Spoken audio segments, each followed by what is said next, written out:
Bantuan sosial adalah mandat konstitusi, wujud kehadiran negara dalam program karitatif berupa bansos sebagai bentuk perlindungan sosial.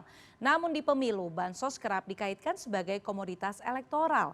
Lalu bagaimana antisipasi pemerintah untuk menjaga bantuan sosial tak digunakan sebagai ikatan pamrih politik segelintir calon kepala daerah? Kita akan bahas malam ini dengan Wakil Menteri Dalam Negeri Bima Arya dan politikus PDI Perjuangan Aryo Seno Bagaskoro. Selamat malam Mas Seno, Kang Bima. Selamat Malam malam, Mbak, Diana. Kang Selamat Bima, malam. selamat malam.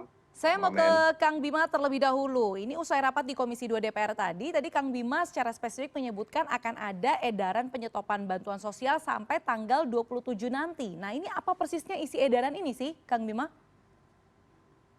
Jadi begini, ini pilkada serentak ini kan pertama dalam sejarah kita.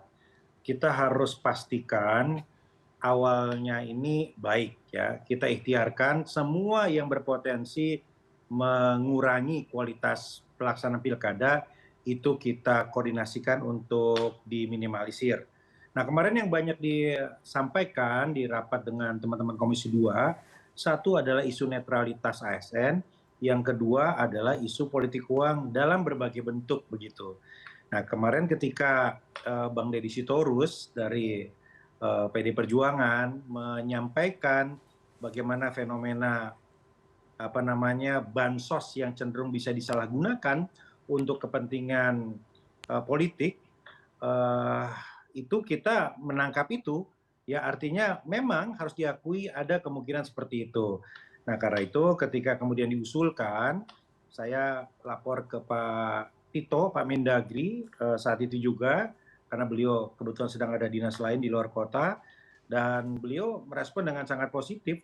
Dan insya Allah besok kita akan tanda tangani untuk segera diedarkan di kepada seluruh kepala daerah untuk meminta untuk menunda pelaksanaan pemberian bansos hingga masa pencoblosan selesai. Begitu kira-kira ya. Oke, berarti ini Dan himbauannya kepada pemerintah daerah, ini artinya bansos yang dikeluarkan oleh pemerintah daerah saja atau mencakup semua kementerian lembaga termasuk misalnya Kementerian Sosial, Kementerian SDM misalnya, kan ada banyak jenisnya begitu Kang Bima? saya kira substansinya itu untuk semua, ya karena kan tetap saja bisa juga yang bantuan dari kementerian, dari pusat itu kemudian disalahgunakan. Nah kami akan berkoordinasi dengan KL terkait yang masih ada program untuk pemberian bansos. Besok juga kami akan koordinasi dengan semua. Jadi ini edaran yang diberlakukan untuk semua. Artinya bukan saja bantuan yang berasal dari pemerintah kota, kabupaten, provinsi, tapi juga dari kementerian begitu. Oke baik, saya mau ke Mas Seno terlebih dahulu. Mas Seno, ini dalam beberapa kesempatan atau mungkin di hampir setiap kesempatan PDI Perjuangan galak sekali soal bansos ini. Tapi sejauh ini sebenarnya bagaimana temuan partai Anda? Adakah memang calon kepala daerah yang sudah menggunakan bansos jadi instrumen pamrih politik untuk menaikkan ataupun mendongkrak elektoral begitu?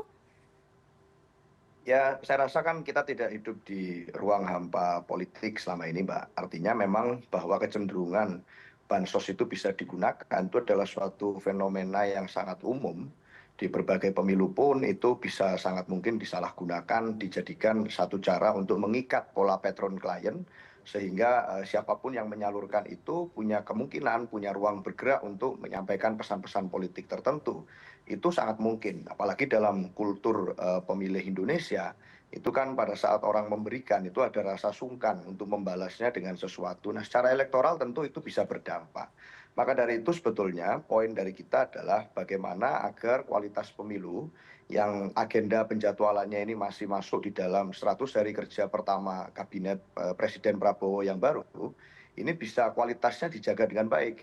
Sehingga masyarakat bisa memilih dengan jernih berdasarkan basis programatik, berdasarkan rekam jejak, sehingga tidak perlu ada kemudian potensi-potensi intervensi kekuasaan.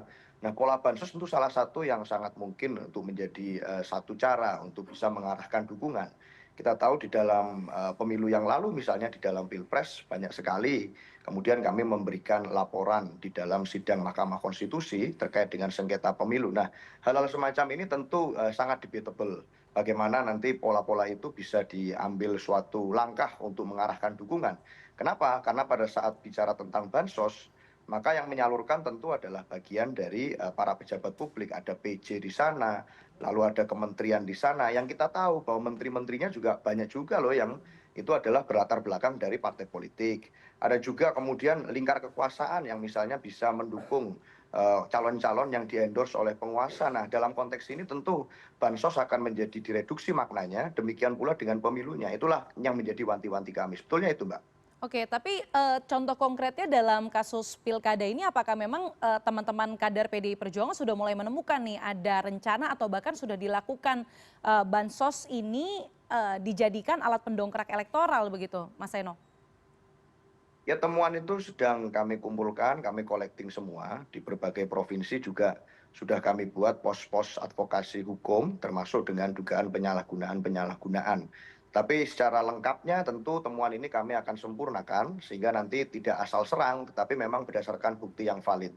Tapi yang disampaikan di rapat DPR hari ini dengan Pak Wamen itu spiritnya sebenarnya ke sana. Jadi ini bicara tentang esensi keseluruhan. Bansos ini satu hal yang baik, iya, diperlukan rakyat, iya, tetapi dalam konteks timing, dalam konteks momentum, jangan sampai bansos ini mencederai semangat pemilu yang belum berjurdil. Itu saja poinnya, Mbak. Oke, saya mau kembali ke Kang Bima. Kang Bima, kalau kita lihat segala bentuk bantuan sosial itu kan ada banyak ya. Kementerian Sosial saja ini punya 7 jenis bansos. Kementerian Pertanian itu punya 8 jenis bansos dan kementerian lainnya begitu. Nah ini bagaimana sebenarnya skema pemberhentiannya untuk beragam jenis bansos ini? Tapi sebelum jawab saya mau Anda mendengarkan dulu karena tadi juga selain ada rapat Komisi 2 dengan Wamendagri ataupun pihak dari Kemendagri dan juga PJ Gubernur begitu, tapi juga ada rapat Komisi 8 dengan Menteri Sosial Syaifullah Yusuf.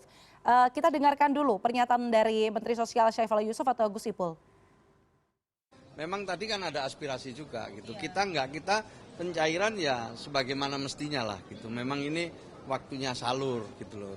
Tapi kalau memang ada surat itu ya kita akan ikuti apa yang menjadi arahan dari Kementerian Dalam Negeri. Ya biasanya kita kan bertahap ya, dan itu salurnya langsung ke rekening kan gitu. Jadi tidak ada salur di lapangan gitu enggak, tapi langsung. Oke, Kang Bima tadi dari pernyataannya Gus Ipul menyebutkan bahwa ini bansos pencairannya atau penjadwalan pencairannya itu saja masih ada yang bertahap. Ada juga yang langsung, ada yang langsung transfer rekening. Nah ini bagaimana skema pemberhentiannya untuk memastikan segala bentuk bansos stop sampai tanggal 27 begitu? Kita kan hanya berbicara untuk 14 hari ke depan. Betul ya, 14 hari lagi ya. Ya, jadi bukan berbicara 1 bulan, 2 bulan, 3 bulan, tentu akan mengganggu tahapan-tahapan begitu ya, skema-skema salur begitu. Tetapi kami rasa kalau untuk 14 hari sangat memungkinkan untuk diatur tahapan-tahapan penyalurannya.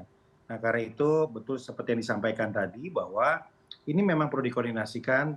Kalau untuk jajaran kota kabupaten yang merupakan rantai kewenangan kami tentu ini mudah saja, mengawasinya pun lebih mudah, tetapi dalam hal program-program dari kementerian, apalagi yang tidak langsung begitu ya secara fisik, tetapi juga yang transfer dan sebagainya, ya itu perlu untuk dikoordinasikan lebih lanjut begitu. Dan besok ya, insya Allah kita akan rapihkan koordinasi ini karena bagaimanapun juga jangan sampai keabsahan pemilu pilkada ini terciderai oleh indikasi-indikasi yang diduga bertentangan dengan semangat pemilu yang jurdil gitu. Oke baik, saya mau ke Mas Seno. Mas Seno, saya minta tanggapan dong soal edaran Kemendagri ini. Menurut Anda ini solusinya cukup efektif nggak untuk H-14 kemudian menghentikan bansos? Apakah ini sudah sesuai dengan apa yang diajukan atau dalam tanda kutip diharapkan oleh PDI Perjuangan? Ya, spiritnya sangat bagus, artinya kan momentumnya juga tidak menunggu lama. Tahapan pemilu itu kan hanya ya tinggal kurang lebih 14 hari lagi. Kita melihat mungkin yang berbeda bisa jadi misalnya ada yang 2 putaran kan tidak banyak yang seperti itu. Artinya kan ya secara umum tinggal 14 hari. Maka dalam konteks itu tentu saja suatu hal yang baik. Toh ini bukan penghentian bansos, Tetapi semangatnya kan ini penundaan atau moratorium sesaat sampai pemilu selesai. Dan buat kami pola ini yang penting adalah harus dilembagakan sehingga dalam setiap pemilu kita ini tidak dicederai dengan pola-pola seperti ini. Tentu menjadi tidak fair kalau bicara tentang semangat dasar apabila ada calon yang dibantu dengan anggaran negara yang bersumber dari pajak rakyat. Karena misalnya menggunakan bansos, menggunakan aparatur negara sebagai alat, yang mana aparatur negara itu juga didanai oleh sumbernya dari pajak, dari uang rakyat, maka menjadi tidak fair bagi kontestan yang lain. Nah, dalam konteks ini tentu perlu suatu kajian yang menyeluruh sehingga kebijakan ke depan itu bisa melakukan suatu penataan tahapan pencairan dan penyaluran bansos dengan lebih baik dan tidak beririsan dengan jadwal pemilu. Karena agar tidak kemudian menunda-nunda lagi, tidak kemudian merevisi aturan lagi, tetapi memang secara penjadwalan dari awal sudah disiapkan bahwa tidak beririsan dengan pemilu. Saya rasa itu akan menjadi satu reparasi demokrasi ya, perlahan-lahan, tetapi bisa berdampak dengan baik kalau ini dilakukan dengan konsisten. Saya rasa itu, Mbak. Oke, ini akan bisa jadi reparasi demokrasi yang baik. Kita akan bicara lagi nanti soal bansos dan juga pamrih politik ini, tapi usai jeda tetaplah di Pilihan Indonesia.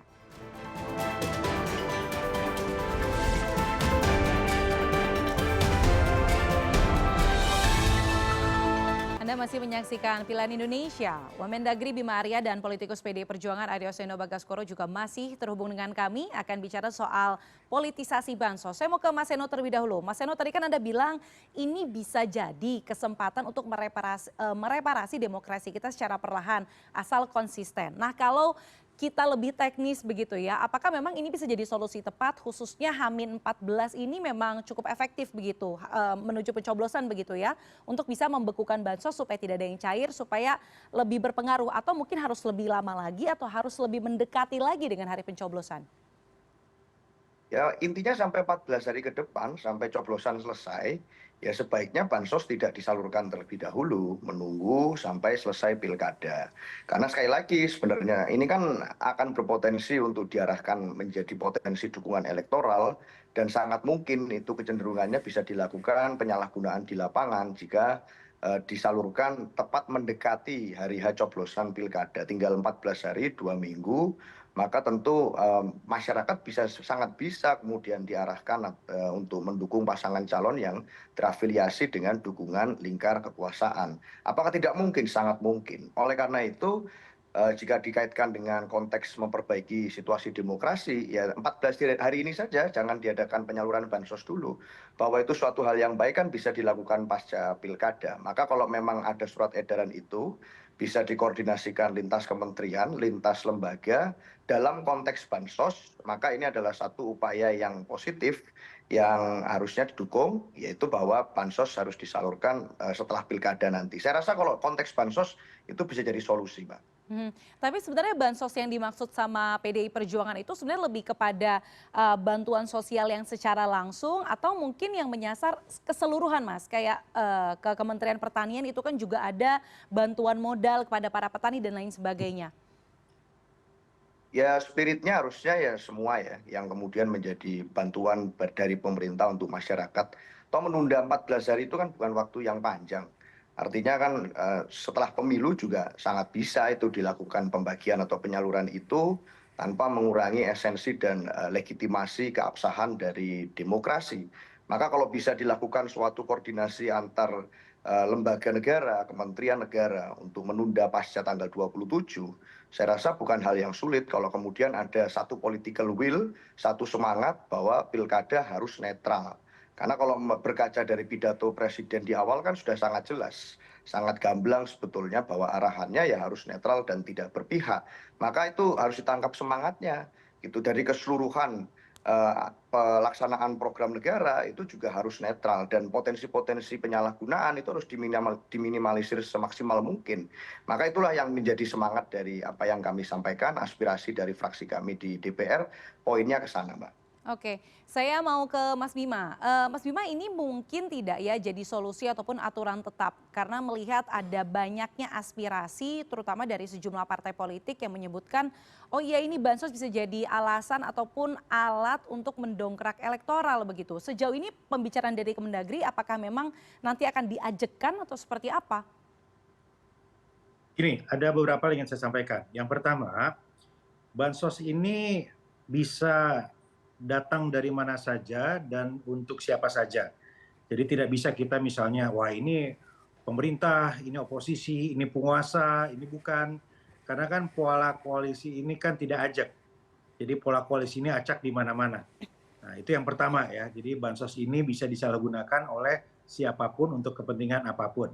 Poin kedua, bansos ini juga bisa dalam bentuk apapun, tidak saja yang kasat mata, tapi ada yang tidak terlihat, bisa juga hanya pakai gimmick warna yang mendekati misalnya, apapun itu. Nah, karena itu kami meminta sebetulnya kepada warga, kepada para pemilih, untuk membantu kita, tolong informasikan apabila ada indikasi-indikasi seperti itu, bisa kita langsung tindak, bisa kita langsung koordinasikan, nanti bisa diproses ke Bawaslu, bagi yang masuk ke aparatur ASN ya silakan. Ini ada nomor hotline-nya. Sebetulnya kemarin kita sudah umumkan juga di Komisi 2, tapi ya ini kira-kira. Nah ini ada nomor hotline-nya, bagi yang warga menonton ini ya silakan. Ini ada nomor hotline-nya seperti ini. Nah ini bisa bisa warga hubungi apabila ada indikasi. Itu poin pertama. Nah poin yang kedua, Diana dan Mas Eno, kemarin di Komisi 2 juga kita berbicara dalam konteks yang lebih besar lagi, yaitu tentang politik uang. Ya, ini kan sebetulnya bansos ini turunan dari itu. Nah ini ke depan ini ada hal-hal yang harus kita benahi bersama. Politik uang atau bansos ini kan di ujung sekali, yang perlu law enforcement begitu ya. Di tengahnya ada pendidikan politik. Tapi di pangkalnya adalah sistem politik, sistem kepemiluan. Ada sistem yang lebih rawan untuk terjadinya transaksi-transaksi pragmatis, politik uang, bansos, dan lain-lain. Tetapi ada sistem yang bisa meminimalisir itu, gitu ya. Nah ini ada kajian tersendiri lah. Jadi kita nggak bisa sepotong-sepotong, kita tidak bisa berbicara misalnya 14 hari ke depan saja, larangannya untuk berapa lama, tapi perlu melihat dari hulu ke hilir semua. Tapi yang pasti 14 hari ke depan kita pastikan kita larang dulu melalui surat edaran, gitu. Oke, jika benar bahwa besok nanti ada edaran, kemudian akan dikoordinasikan dengan kementerian, lembaga, dan juga pemerintah daerah begitu ya Kang. Ada sanksi nggak ya Kang Bima apabila nanti ada yang sudah diberikan surat edaran, diberikan koordinasi, diberikan arahan, tapi masih tetap ada pencairan bantuan sosial atau memang ada pengecualian kalau sebut saja ada bencana begitu ya. Tadi di Komisi 2 juga Anda menyampaikan kalau ada pengecualian seperti misalnya bencana itu ada pengecualian tertentu, tapi itu ada sanksinya tidak apabila terbukti wah ini tidak menjalankan edaran dari Kementerian Dalam Negeri begitu? Begini, bisa masuk tindak pidana pemilu yang kemudian dibuktikan oleh Bawaslu begitu ya. Tetapi bisa juga sebetulnya dalam ranah disiplin kepegawaian. Artinya yang namanya arahan, perintah, itu kan bagian dari fatsun atau etika berorganisasi yang harus ditaati. Itu semua tentu ada sanksinya. Mulai dari sanksi teguran tertulis, sanksi kemudian peringatan, demosi, pemberhentian dan sebagainya itu ada. Sudah diatur dalam Undang-Undang Kepegawaian saya kira. Tinggal kita lihat saja bagaimana jenis atau tingkat kesalahan atau pelanggaran yang dilakukan. Oke, saya mau ke Mas Seno lagi. Mas Seno, jika ada penyetopan pencairan bansos seperti yang fraksi Anda suarakan begitu ya di parlemen, menurut Anda sebenarnya masih ada celah tidak ya untuk menggunakan bansos sebagai alat pamrih politik atau bisa dikatakan celah lainnya selain bansos begitu, saya koreksi ya, selain bansos apabila aturan ini diberlakukan begitu Mas Seno? Ya, kalau dalam konteks bansos, kalau itu dihentikan, maka bansos kan tidak bisa dijadikan alat, setidaknya di 14 hari ke depan. Tetapi potensi pelanggaran maupun penyalahgunaan itu kan ya selalu ada. Itulah kenapa kita membangun berbagai posko hukum, kita melakukan suatu advokasi di tengah rakyat, agar kualitas pilkada ini tetap menjadi milik rakyat. Jangan kemudian ada yang melakukan cawe-cawe atau intervensi, atau kemudian pengarahan dukungan, yang itu berlawanan dengan semangat pemilu. Tetapi artinya kalau ini bisa dilakukan, sekali lagi statement saya tetap bahwa kalau bansos ini dihentikan di moratorium selama 14 hari, ini satu reparasi yang baik. Tapi kita tidak boleh tidak boleh kemudian lengah dengan potensi-potensi pelanggaran yang mungkin terjadi di dalam konteks yang lain. Misalnya di Jawa Tengah kita melihat beberapa waktu yang lalu ada video viral tentang bagaimana ada mobilisasi kepala desa, bagaimana kemudian ada potensi-potensi pelanggaran di tempat lain, itu tetap harus diawasi betul, karena kita tidak ingin pemilu besok ini menjadi pemilu yang anti demokratis, pemilu yang menjadi pemilu yang tidak bersemangatkan kedaulatan rakyat. Oleh karena itu semangatnya harus dibangun, bansos satu celah iya, tetapi bahwa ada celah-celah potensi pelanggaran yang lain, ini yang harus diperbaiki bersama-sama. Saya rasa tetap di situ, Mbak. Oke, berarti secara perlahan membenahi celah demi celah begitu ya, termasuk langkah Kemendagri untuk mengeluarkan edaran besok. Kita akan nantikan bagaimana nanti implementasinya, bagaimana pengawasan, dan kita harapkan bahwa tidak ada lagi politik pamrih termasuk melalui bantuan sosial. Terima kasih dua narasumber kami malam hari ini. Ada Wakil Menteri Dalam Negeri Bima Arya dan juga politikus PDI Perjuangan Aryo Seno Bagaskoro. Terima kasih Mas Seno dan Kang Bima. Terima kasih Pak Wamen, makasih banyak. Terima kasih Mas Seno. Ya.